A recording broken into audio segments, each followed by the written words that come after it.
Hello everyone, I'm Dr. Eric Van Sluten. It's great to be with you guys. I hope you guys are doing well. Appreciate you guys tuning in to our spinal workshops on YouTube right now. We're doing this for a time as our effort to educate you, our wonderful community, our practice members, and then those who are beyond the practice, four walls of our practice, and just engage with us to learn about how they can take better care of their health and their spine. That is our objective with these workshops. And I always remember that adage that, our goal is to change the way you think, which influences all of our health behaviors. And certainly my skill and my desire is to deliver the best chiropractic care I can. That's my commitment. But then beyond that, if I can change how you approach everything from interfacing with your technology to how you sleep to how we make regular choices in our everyday, even simply inspiring my patients to do exercise or move their body differently or choose different foods that are going to actually nurture their gut. Those are all the things that we aspire to do because we understand that that's where we're really becoming a greater influence in your life. So today I'd just like to talk about stress. Where do you experience stress in your life? And where do you anticipate as we come into this holiday season, where do you experience stress ramping up?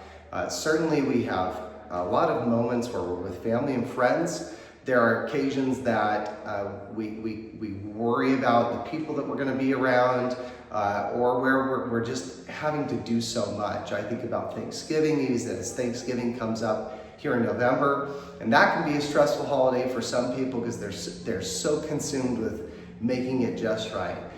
Or we can be stressed as parents trying to get kids to and from activities. The stress could be felt maybe because you're lonely. You could also encounter that type of stress. Beyond Thanksgiving, we go into Christmas holiday and we could experience chemical stress on our body. Chemical stress in the form of abnormally large amounts of sugar intake. And again, we have different scenarios where we are engaged in so many different activities. We've got to get to this holiday concert. We have to get together with this family, this other side of the family. So there's a lot of obligations, a lot of things that move us into a state of stress. Now, stress in and of itself is not a bad thing. What is the challenge often is that when we sustain high levels of stress for long periods of time and we don't have a mitigation plan, that becomes potentially unhealthy. I also find that when we sustain high levels of stress for long periods of time, and I just see this in our practice, you guys, that people's immune systems eventually break down. And so let's just talk about how our body responds to stress. When we have stressful events, the adrenal glands are designed to increase cortisol levels in the blood, and cortisol has an important effect of actually pushing us, driving us to move and get things done. So in a state of stress, we call that state fight or flight, that the adrenal glands increase our cortisol so that we can pump blood into the extremities, increase our heart rate, all of those things that we think about when we're up and at 'em and accomplishing things. You could also think about the state of fight or flight as what we do in a state of running from a tiger or in a state of war, where we are in a state of survival. And even though maybe our stressors may not be that extreme, the reality is that we may think about ourselves existing in a state of survival at many times where, I even think about last week, I had multiple days in the week where a lot of challenges arose within our office and just serving our patients correctly. But then beyond that, I would go home and we would have multiple events before we even got home. And then once I got home, I wasn't eating until late, and then I would have a later bedtime. Those things stacked up for me until I was feeling really, I was just feeling overwhelmed. And that is the kind of stress that I often think about when it comes to moments like these, the holiday seasons. And so here are some recommendations that I have for you. Now, the adrenal glands are designed to do that, but when we are constantly in that state of fight or flight, we need to support our body with healthy amounts of rest. So as we prepare for this, I would try to schedule in a little bit of planned rest. You may take a Saturday or a Sunday and you may consider that your functional Sabbath, where you give your body planned rest. Even if you work out a lot, now technically exercise is one of the best things you can do to actually relieve stress. If you are already somebody who is a high achiever and you're working out 5 or 6 days a week, you may want to think about the significance of giving your body a little bit more rest and a planned rest in between your exercise intervals, so that you're giving your muscles and all the physiologic events of your body post-exercise time to recover. Remember, that recovery is really important.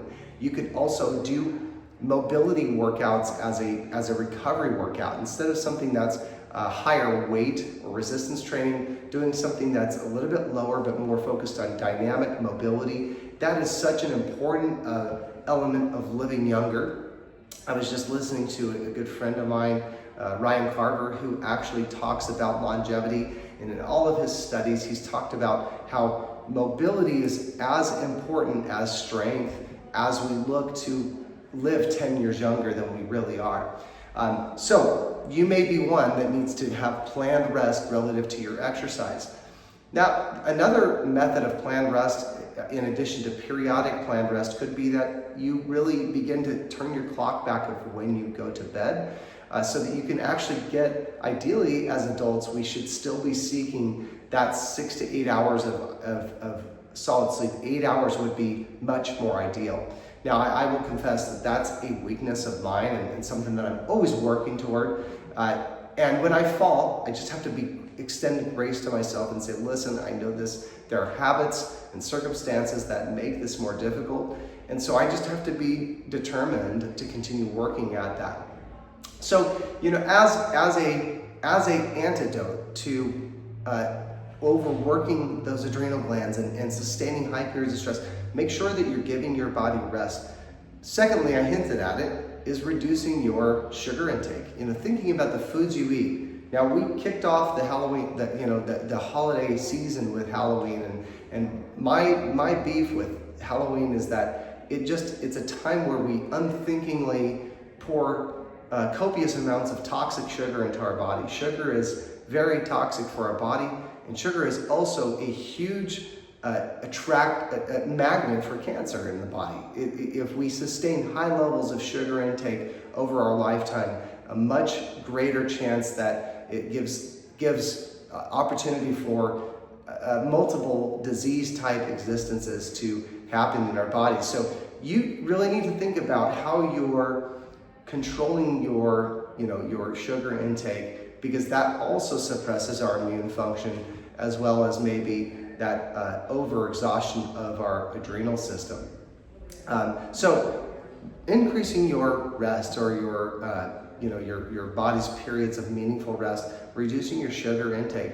I would also encourage you to think about the significance of emotional health and your mental health by either looking at the avenue of therapy. You could seek counsel, or maybe it's just coming from your friends and the people that you know are in your network that you trust and that you can have meaningful exchanges. Now, you could choose to get outdoors. There is an outdoor enthusiast that I have in my practice, and he's talked about how there is a real phenomenon that happens when we go outside in the great outdoors, get far away from technology, and do a hike or do a cross-country ski event, do something that gets our body moving, and we're outside of our, we're getting away from the things that maybe pull us into our stressful existence.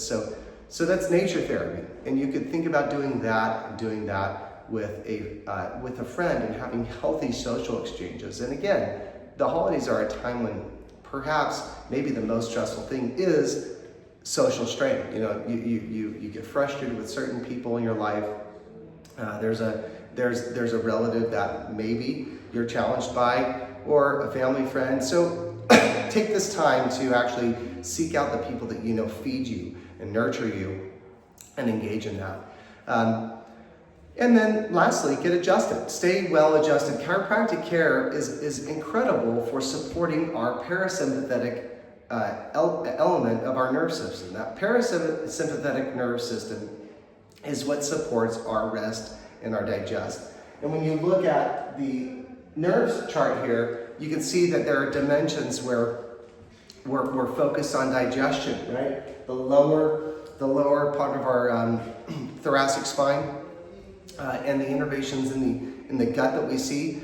But we also have seen in studies with chiropractic care that chiropractic helps the parasympathetic nerve system take over and put back into proper order that the sympathetic nerve system, or the fight or flight. So it's like when we make an adjustment, it obviously creates better body balance as a whole, but that in specific, that element of the nerve system really benefits. So you should think about, if you've not been in to see a chiropractor recently or in to see our office, you should definitely think about scheduling with your chiropractor so that you can get your spine and your nerve system checked, because that is part of what helps your body be in balance, and specifically that parasympathetic nerve system, our rest and digest, to have a great conversation with a friend, the laughter, the copious amounts of laughter, the things that we think about when we think about moments of great joy and satisfaction and contentment. So, we are coming up to Thanksgiving, and I want to say, beginning your day with gratitude is a wonderful habit. I'm going to end with gratitude right now of just thanking you for tuning in, thanking you for being our healthcare community. We believe chiropractic is a vital part of the healthcare system, and we're grateful to be serving you both online and then in person here for those of you that are a member of our practice. So I'm Dr. Eric Van Sluten with Holladay Chiropractic. We'll see you at the next one.